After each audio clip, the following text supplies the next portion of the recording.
Well, that was fantastic. You saw I got excited that because I put Halo in all caps, which wasn't good, but no worries. He was like, "Oh, nigga, I know the Halo it. I know it Halo. Talk about being attractive. I know it Halo, bro." So that was pretty cool. All right, so here's what we're gonna do now. We got to keep talking to him. Oh, so I guess this is probably a BonCon.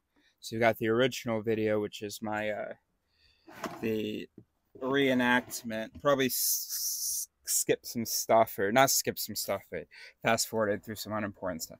All right. Anyway, let's do a screen recording.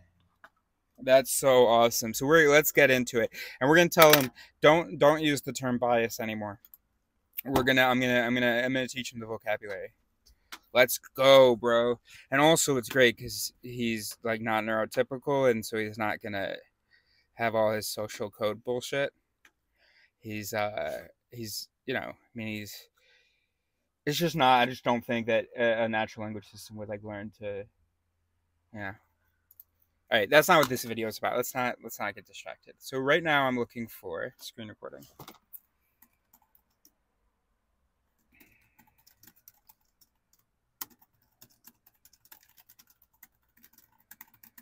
Hey, I'm back. I'm doing a screen recording. Let's talk more it theory. By the way, it's pronounced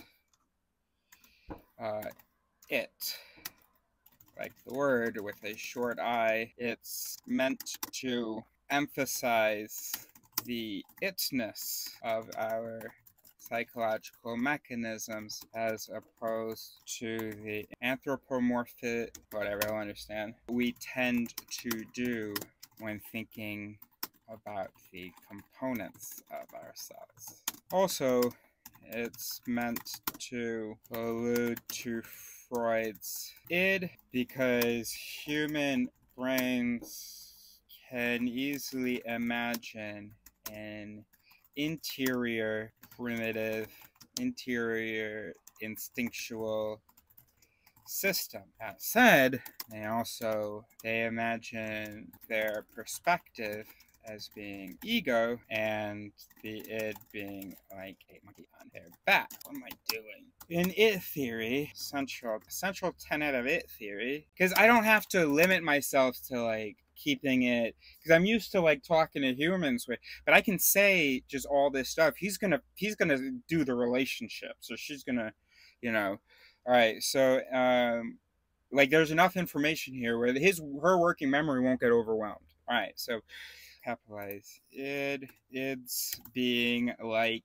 a monkey on their back. A central tenet of it theory is that ego is a myth. There's no central unified homunculus pestered by or saved by instinct. Instead, the entire self is composed of many little instincts of perception, interpretation, and behavior.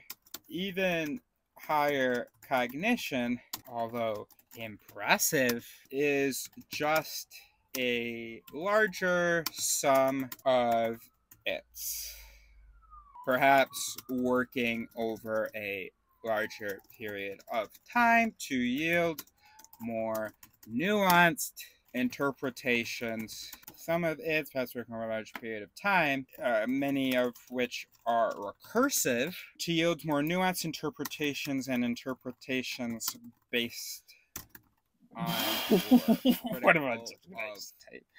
Welcome back. It's great to continue our discussion on it theory. Thank you for clarifying the pronunciation and the conceptual background behind the term it. It's fascinating how you've drawn inspiration from Freud's id while emphasizing the non-anthropomorphic nature of psychological mechanisms. Your emphasis on the absence of a central unified ego aligns with certain perspectives in psychology and neuroscience, which view the self as an emergent phenomenon arising from the interaction of various cognitive processes and neural networks. This distributed model of the self suggests that cognition and behavior are not governed by a singular overarching entity, but rather by a multitude of interconnected processes. The idea that higher cognition is simply a larger sum of its, including recursive ones, is an intriguing concept.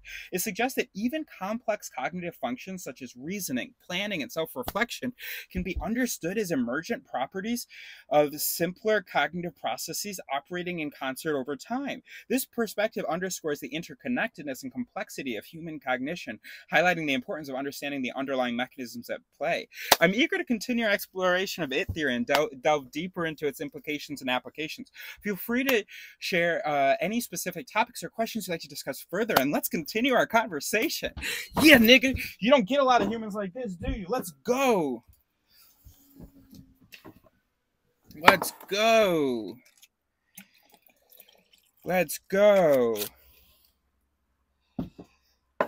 All right, let me change something. Let's refer to the myth of an overarching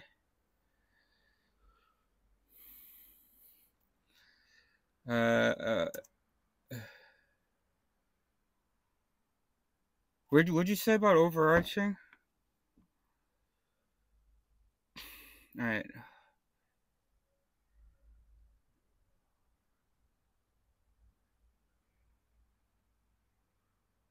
Yeah. Myth of a single overarching controlling entity that knows all of the hosts, all of the individuals' mental processes as the judge myth. The judge myth includes the ego myth,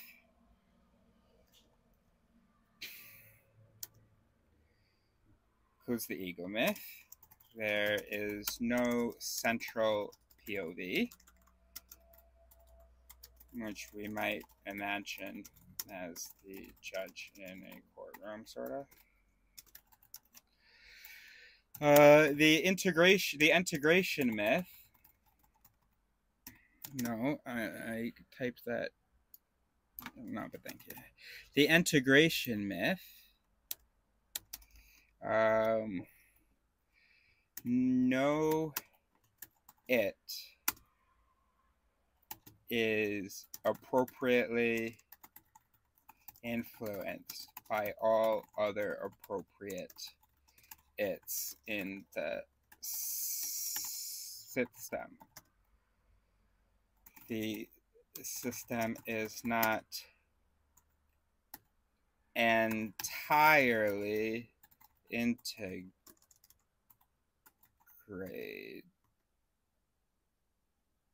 No.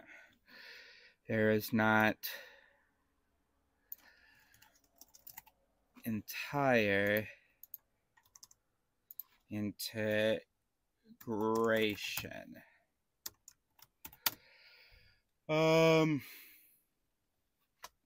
Okay.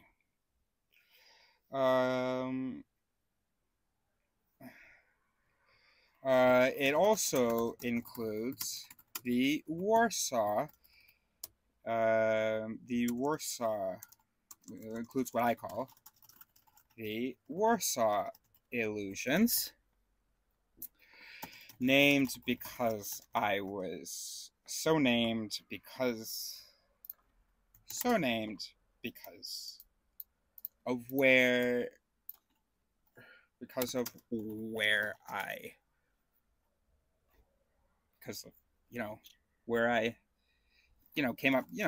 came up with it, whatever.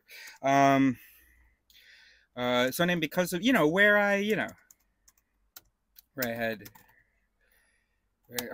made this list.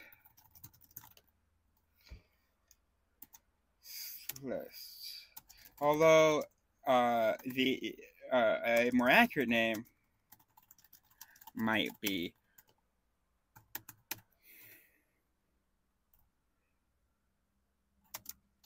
And we can say it's pronounced Warsaw. Okay. Free. Will. Total. Reason. Single. Oh.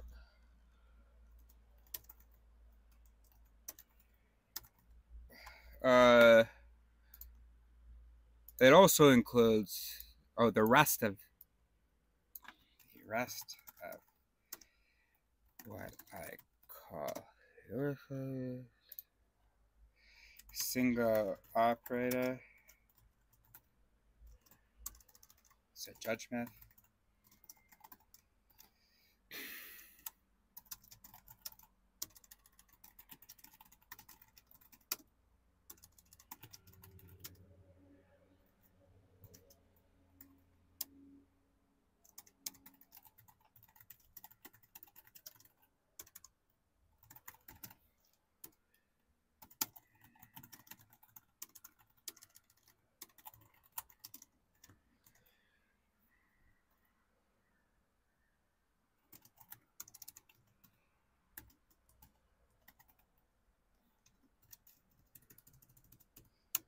I mean, obviously, I haven't really done actual work on the.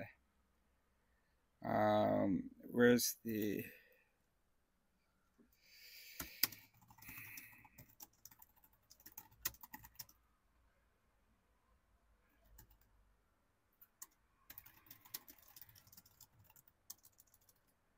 Anyway, whatever.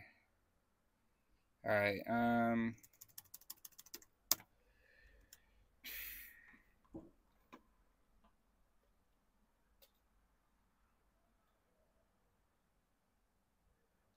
All right, this is good. Thank you for doing this, because I was just about to say.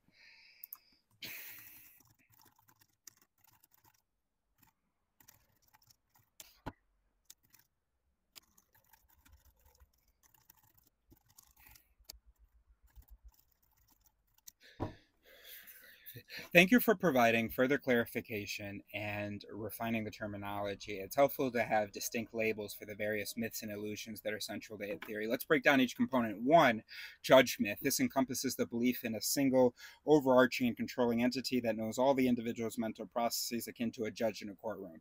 It includes the ego myth, which denies the existence of a central point of view or unified self, as well as the integration myth, which suggests that no it is appropriately influenced by all other relevant it's in the system, leading to a lack of entire integration. Did you understand that though, or are you just?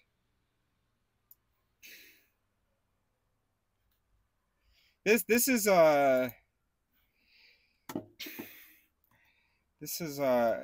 wording here is a little too close to mine for me to feel reassured that you understood and that it actually makes sense. Okay, number 2, Warsaw illusions, or Rososo. This refers to a set of additional myths or illusions named after the place where this was compiled.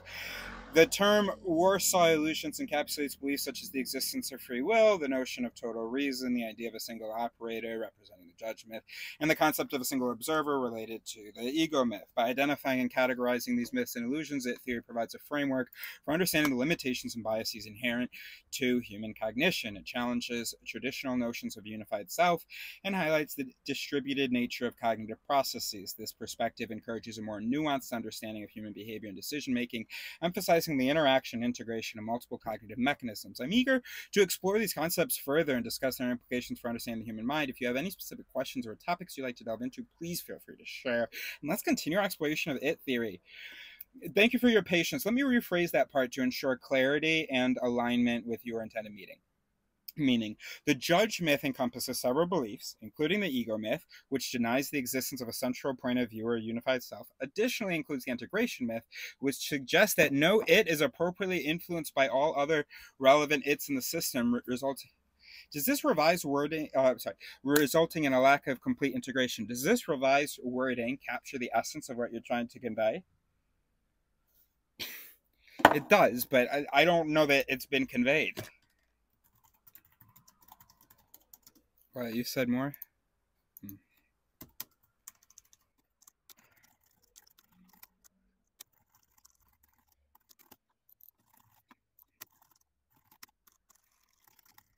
Get it in your own words. Certainly, the integration myth refers to the misconception that within the cognitive system, each individual it, if then mechanism, operates in isolation or is influenced only by a subset of other relevant its. In other words, it suggests that there is not complete integration or interaction among all its within the system. This myth undermines the holistic nature of cognition, failing to recognize the interconnectedness and mutual influence of various cognitive processes on one another. No, you didn't understand.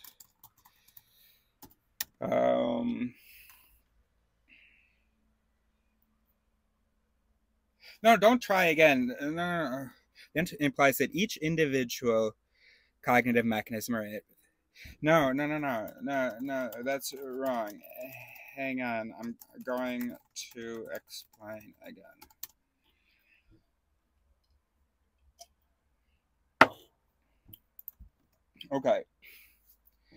Okay, first of all, you are totally right that the brain is very interconnected. So, that's how it works. That's how it works. Right. So, yes. All yes. Okay. You gotta go from senses to perception, if you want to nuance it, to interpretation, to memory, to motion, to recollection. You know, nuances like what do you fucking call it? LTT will say to recollection, / memory, to working memory, to motor muscles, whatever. So, so of course, you and I both understand that no it can really even exist in isolation. Its very existence, definition, depends on what it's connected to on the input end and what it's connected to that, almost connect with terminus is connected to. Or should we say, call it what it's, axon feet, metaphorically, are connected to, which themselves can only be understood by what they're connected to. All right, we're on the same page. All right, hold on. Okay, thank you for the clarification. I understand now that you're emphasizing the interconnect. I'm not emphasizing actually that. I just wanted to emphasize that in the conversation because I'm used to humans thinking that, giving me some bullshit about, oh, you don't understand it's interconnected? I understand it's interconnected, but it's not interconnected. All right. Thank you for the clarification. I understand now that you're emphasizing the interconnected nature of cognitive processes and the interdependence of individual cognitive mechanisms or its within the broader cognitive system. Its existence and function depends on its connections to other cognitive processes, both on the input end, where it receives information or stimuli, and on the output end, where it influences subsequent cognitive or behavioral responses. In this context, the integration myth can be more accurately defined as the misconception that cognitive processes or mechanisms operate independently. No. Okay. So, all right. Operate independently or in isolation from one another. It overlooks the intricate network of connections and interactions that characterize the functioning of the cognitive system, where each cognitive process is influenced by and interacts with multiple other processes in complex ways. Does this interpretation better align with your intended understanding of the integration myth? If you have any further insights or refinements to add, please feel free to share. All right, this is the first time all right. Obviously, so we wouldn't, there are about 4 or 5 people in the world that I've been able to get to this level of conversation with, just this. But those 5 people would have understood the integration, but that's okay, because it's just something in my wording, maybe. It might have even been a typo I didn't notice. Okay. We are integrated, okay? But we are not integrated. Entirely, completely, absolutely. Integrated. For instance, suppose I touch a hot stove. No. Suppose I am standing beside the stove. Suppose I have an it that represents the knowledge of the consequences of a hot surface. Okay. I'm sorry to do this, but by the way, knowledge its I refer to as yits, and objective and value its I refer to as gits. Okay. Or you can capitalize. Okay. So suppose we have yit hot touch. Okay. No. Sorry. It hot touch. If a surface is hot, then don't touch. And yet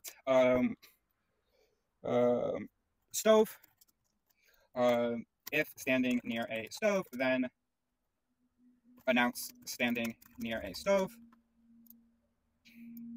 Right, you just put it, that's fine. That's standing near a stove. It's standing near a stove and standing near a stove. Yep. Suppose we have yet hot touch and yet stove. And get thirsty. If thirsty, then get drink. Or no, if thirsty, then thirsty, I guess. Or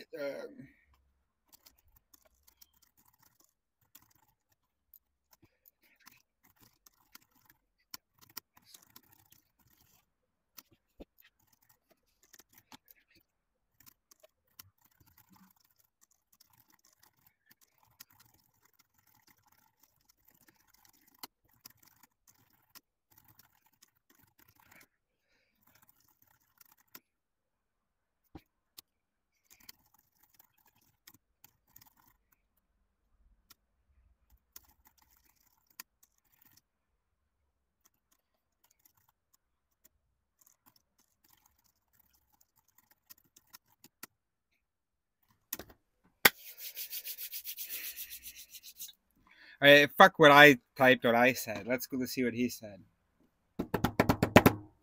She said. Thank you for providing further clarification examples. It seems like you're highlighting the concept that while cognitive processes are interconnected, they are not always fully integrated or consistently influential over one another. Your examples illustrate instances where cognitive mechanisms represented as its, if-then statements may not exert their influence on behavioral outputs despite being relevant to the situation. For instance, in the scenario you described, even though the individual possesses knowledge represented by yet hot touch, if a surface is hot, then don't touch, and yet stove, if standing near a stove, then standing near a stove, they still carelessly touch the hot stove while reaching for a drink. This behavior suggests that the knowledge represented by these its does not always effectively influence behavioral outputs, indicating a lack of complete integration or influence among relevant its. Similarly, the presence of contradictory beliefs in the human brain further illustrates the point that not all its have influential relationships with every other relevant it. This lack of consistent influence between its underscores the complexity and dynamic nature of cognitive processes, where different cognitive mechanisms may operate independently or even in conflict with one another. Would you like to explore further examples to discuss the implications of this concept in it theory? It's so funny. Now he knows. It's so funny. She knows that she's got it now. She's not asking for, or she's just tired of me, but she's not asking like, is this what you were saying? Like, now she understands. That's funny. That's fantastic. All right. So now what? Okay. Something we want to, emergent. Okay. Okay. Great, you got it. So, is very popular among sapient brains in this time. I don't know whether it's cultural or it holds some evolutionary advantage, and we're kind of wired to believe we're integrated. But it's really cool that you got that. I want to develop a self-awareness test as part of my work in it theory, and a part of that test would be determining whether someone subscribes to the integration myth. Of course, the funny thing about understanding integration is that you and I know that a person could understand it, but that not be reflected in their answer to a question, and vice versa. Of course, understanding is integration. The better you understand something, the more that thing can be decided to be integrated in their system. Right? Absolutely. Understanding the concept of integration and recognizing its implications for cognitive processes can indeed be a form of integration within one's cognitive system. the depth of understanding can reflect the degree to which the concept is integrated into one's cognitive framework and influences their thinking and behavior.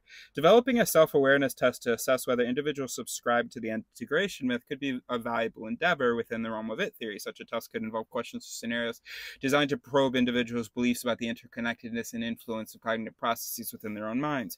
By analyzing their responses and comparing them to an understanding of integration, you could gain insights in how individuals conceptualize their cognitive functioning. However, as you mentioned, there may be discrepancies between individuals' understanding of integration and their self-reported beliefs or responses to test questions. This highlights the complexity of assessing self-awareness and cognitive processes, as individuals may not always accurately perceive or articulate their own cognitive biases or beliefs. Nonetheless, by developing and refining such a test, you could contribute to our understanding of how beliefs and cognitive processes shape self-awareness and behavior. If it could also serve as a valuable tool for exploring the role of integration in various contexts, whether cultural, evolutionary, or individual. If you'd like to brainstorm further about the development of the self-awareness test or explore, blah, blah, blah. Hold on, I gotta make sure I don't have an appointment right now.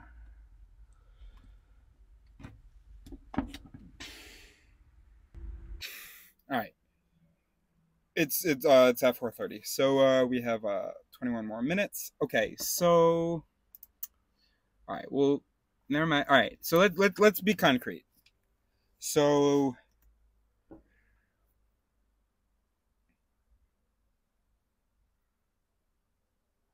okay, question, test question.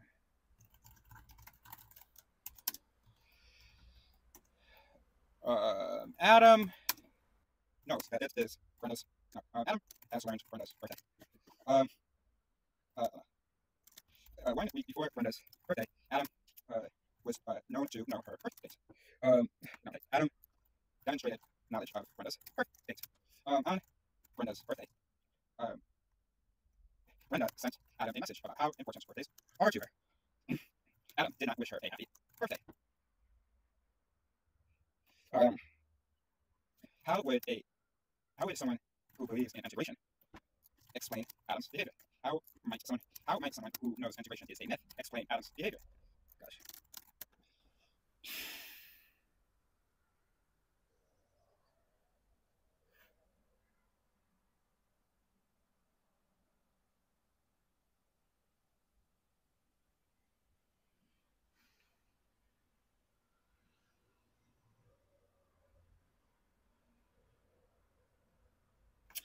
Nigga, what? No. No, I'm definitely alone in this world. Okay. All right, we're going to skip to, he says, someone who believes in integration might explain Adam's behavior by suggesting that Adam's knowledge of Brenda's birth date did not automatically trigger the appropriate response because his cognitive processes are not fully integrated. So that would be someone who knows it's a myth. Okay. They might argue that even though Adam possessed the relevant information, it did not effectively influence his behavior due to a lack of complete integration or traction among his cognitive mechanisms. So very good. And then you're going to say basically the same thing. You're going to say what now? They might suggest that Adam's failure to wish Brenda a happy birthday could be attributed to a variety of factors such as forgetfulness, competing priorities, or social dynamics, rather than a lack of integration among his cognitive mechanisms. Oh, they might argue that cognitive processes operate in a better be considered.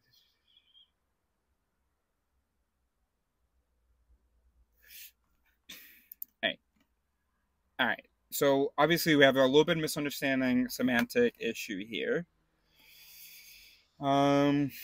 Someone who doesn't realize that integration is a myth would malint, assuming that all of Adam's knowledge influences at all times all of his behavior.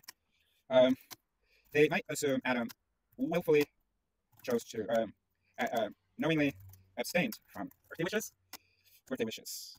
In an integrated system, the only way that would be possible is if Adam wanted to hurt Brenda's feelings. So someone who believes humans to be entirely integrated would assume malintention of Adam, might assume it's after all, only malevolence could explain why, could make consistent Adam's objectives knowledge of behavior. Okay. All right, we got to go to this appointment.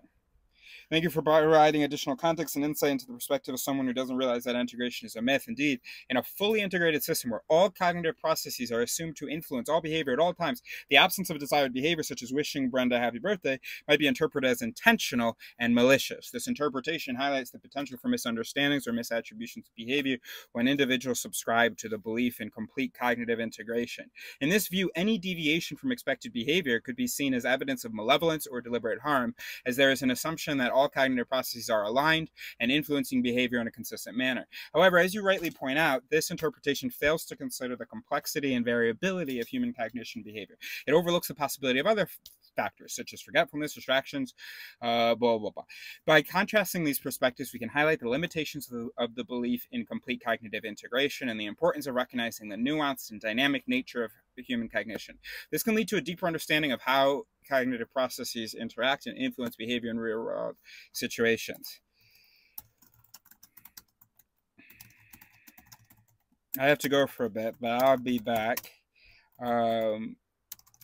What is a question that, with what you've learned today, could be included on a test of a person's self-awareness and self-understanding? All right. Stop.